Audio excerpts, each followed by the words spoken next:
Apakah Anda sering merasa perjalanan pulang terasa lebih cepat tinimbang pergi? Padahal jarak yang ditempuh saat pulang dan pergi itu sama.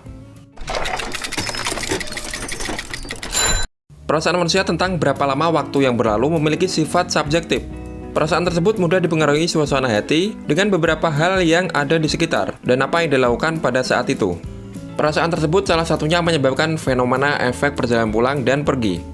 Sensasi yang dihasilkan dari efek perjalanan pulang pergi ini dapat ketika perjalanan pulang terasa memakan waktu yang lebih sedikit ketimbang saat kita pergi.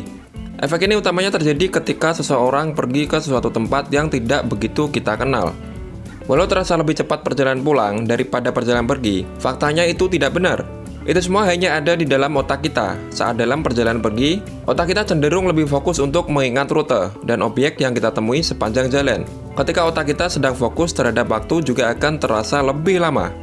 Saat seseorang lebih memperhatikan berlalunya waktu, misalnya saat sedang terlambat, maka kita akan terus-menerus memeriksa jam tangan atau ponsel dan terasa berlangsung sangat lama. Namun, saat seseorang mengalihkan ke beberapa hal yang lebih menarik, maka waktu terasa berlalu dengan jadi lebih cepat.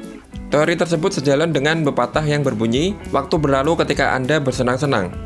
Nah, jadi hal tersebut juga mengarah kepada ide bahwa menyadari waktu dan situasi saat ini dapat memperlambat persepsi kita tentang waktu dan membuat waktu terasa lebih lama. Alasan lainnya adalah rasa familiar. Saat menuju suatu tempat yang belum dikenal, proses berangkat terasa lebih sangat lama.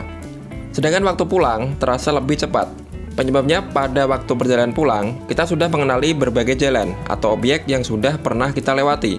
Namun, efek seperti ini mungkin tidak dirasakan pada perjalanan yang sering kita lakukan sehari-hari. Nah, jadi semoga video ini tak hanya membantu Anda memahami waktu perjalanan, tapi juga membantu mengingatkan Anda, karena dua-duanya memiliki waktu yang sama. Jadi selalu nikmatilah perjalanan Anda tiap harinya di saat pergi maupun pulang.